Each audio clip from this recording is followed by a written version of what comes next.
ሰላም ጤና ይስጥልኝ ውድ የኬሎ ሚዲያ ተከታታዮች በለታዊው የዛሬ ውሎ ፕሮግራማችን እነዚህን መረጃዎች እንዲያቀናሽተን ይዘንላችሁ ልንቀርብ ተስናድተናል ከፕሮግራም ጋር አብራችሁ ቆይታ የማደርገው እኔ አብዲስ አደፋር ነኝ የትግራይ ክልል ጊዜያዊ አስተዳደር ያልተገቡ እንቅስቃሴዎችን በሚያደርጉ ኃይሎች ላይ ተገቢውን ቅጣት ለመጣልና እርምጃ ለመውሰድ እንደተዘጋጀ አሳወቀም እስከ በጀት መገደብ የሚደርስ ቅጣት ሊጣል ይችላል ሲል የትግራይ ጊዜያዊ አስተዳደር ገልጿል የትግራይ ጊዜያዊ አስተዳደር በፕሬዝዳንት ጌታቸው ረዳ ፊርማ ተፈርሞ ባሰራጨው መመሪያ የጊዜያዊ አስተዳደሩ እቅዶችን ማደናቀፍና በዘፈቀደ ህጋዊ ያልሆኑ ሹመትን በመስጠት እንዲሁም በመንሳት የሚደረጉ እርምጃዎች ላይ የበጀት ቅጣትና የህግ ተጠያቂነት ያስከትላል ሲልም አሳስቧል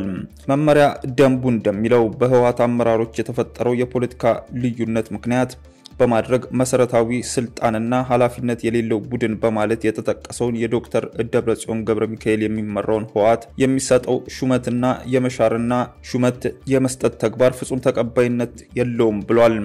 በመሆኑም አንደኛ ቡድኑ የሚያካሂዳቸው ህጋዊ ያልሆኑ ተግባራት እንዲቆሙ ይህንን ጊዜያዊ መንግስቱ መመሪያ በመቀበል ፍርድ ቤትን ጨምሮ የዞንና የወረዳ የመንግስት መዋቅሮች ህጋዊ አሰራር እንዲከተሉ ህግ በሚጥስ ላይ ህጋዊ እርምጃ እንዲወስዱ ሁለተኛ በክልሉ በየመዋቅሩ ያሉ ምክር ቤቶች ጊዜያቸው ያለፈና ህጋዊ መሰረታቸው ያበቃ መሆኑን በመቀበል ሹመት ከመስጠት መሻር እንዲቆጠቡ ሲል ማስጠንቀቂያ ሰጥቷል ከዚህ ባለፈ የጊዜያዊ አስተዳደሩን እቅዶች ከሚጻረር የከተማና የገጠር ወረዳ አስተዳደር መዋቅር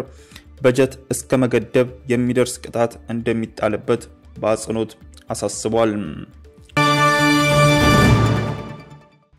የኢትዮጵያ ሰብአዊ መብቶች ኮሚሽን የሀገር ውስጥ ተፈናቃዮች የሰብአዊ መብት ሁኔታ አመታዊ ሪፖርት ይፋ አድርጓል በዚህ ሪፖርቱም ለሀገር ውስጥ ተፈናቃዮች የሰብአዊ ድጋፍ በአግባቡ ሊቀርብ እንዲሁም የሰብአዊ መብቶች መርሆችን የተፈናቃዮችን ክብር ደህንነትና ፍላጎት ያከበረ ዘላቂ መፍትሄ ሊመቻች እንደሚገባ አሳስቧል ኢሰመኮ ተጠባባቂ ዋና ኮሚሽነር ራኪብ መሰለ እንዳሉት ኢትዮጵያ ውስጥ መፈናቀል በአብዛኛው እየተከሰተ ያለው በግጭቶች ምክንያት በመሆኑ ግጭቶችን በአፋጣኝ ሁኔታ በሰላማዊ መንገድ መፍታትና እንዳይባባሱ አስፈላጊውን እርምጃ መውሰድ መፈናቀልን ለመከላከልና በዘላቂነት መፍትሄ ለመስጠት ወሳኝ መሆኑን ገልጸው ትኩረት ተሰጥቶ ሊተገበር ይገባልም ብለዋል በተፈጥሮ አደጋም የሚከሰት መፈናቀል ከጊዜ ወደ ጊዜ እየተስፋፋ መምጣቱን ለቅድመ አደጋ መከላከልና ለአደጋ ጊዜ ምላሽ አሰጣጥ ትኩረት ሊሰጠው ይገባልም ተብሏል የሰብአዊ መብቶች መርሆችን መሰረት ያደረገ ዘላቂ መፍትሄ ለመስጠት እንዲሁም የሽግግር ፍትህና የሀገራዊ ምክክር ሂደቶች የሀገር ውስጥ ተፈናቃዮችን መብቶችና ተሳትፎ በሚያረጋግጥ ሁኔታ እንዲተገበሩ ሁሉም ባለድርሻ አካላት ኃላፊነታቸውን ሊወጡ ይገባልም ተብሏል ጦርነት በጎዳቸው በአፋር በአማራና በኦሮሚያ ክልሎች የሚጣሉ ጨቅላ ህፃናት ቁጥር ጨምሯል ተባለም በግጭት አውድ ያሉ ሴቶችና ህፃናት አሁንም ጾታን መሰረት ላደረጉ ጥቃት ተጋላጭ መሆናቸው መቀጠሉን ለሚደርስባቸው ጥቃት ተገቢ ምላሽ የሚሰጥ አካል አለመኖሩ ችግሩ መሆኑን ተገልጿል በመሰረታዊ አቅርቦቶች እጥረት ምክንያት እናቶችና ጨቅላ ህፃናት በወሊድ ወቅት ለከፋ ችግር እየተጋለጡ የሚሞቱ መሆኑን እየተገለጸ ነው የኢትዮጵያ ሰብአዊ መብቶች ኮሚሽን ኢሰመኮ ከሰኔ 2015 እስከ ሰኔ 2016 ድረስ ያለውን ጊዜ የሚሸፍን የሴቶችና ህፃናት የሰብአዊ መብቶች ሁኔታ አመታዊ ምርመራ ውጤትን ለሶስተኛ ጊዜ አውጥቷል ኮሚሽኑ በግጭት ውስጥ ባሉና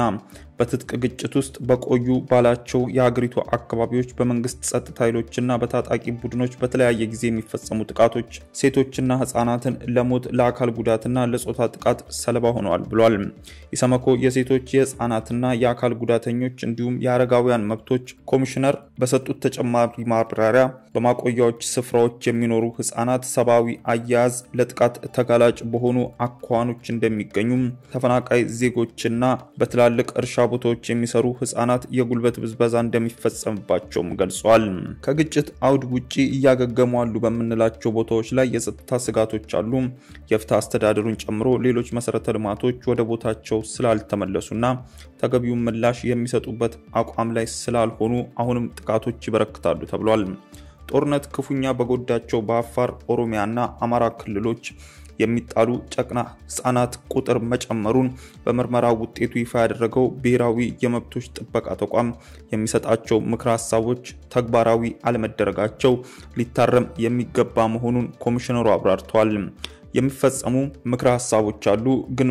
በመንፈልገው ልክና የሰብአዊ መብት ጥሰቶች ባሉበት ልክ አይደለም ምላሹ እየተሰጠ ያለው። እኛ ውትወታችንን እንቀጥላለን። የኢትዮጵያ ሰብአዊ መብቶች ኮሚሽን አሁን ሁነኛ መፍትሄ ሳያገኙ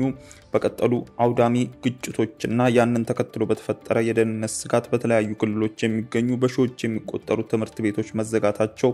አሳሳቢ መሆኑን፣ የጥቃት ሰለባዎች የተሟላ ሁሉን አቀፍ ድጋፍና እንክብካቤ እንደማያገኙም አስታውቋል። ውድ ተመልካቾቻችን በዕለታዊው የዛሬ ውሎ ፕሮግራማችን ይዘንላችሁ የቀረብናቸው ዋና መረጃዎች እነዚህ ነበሩ። ከፕሮግራም ጋር አብሬያችሁ ቆይታ ያደረኩት እኔ አብዲስ አደፋር ነበርኩ። ከሌሎች የኬሎ ሚዲያ ፕሮግራሞች ጋር መልካም ቆይታ።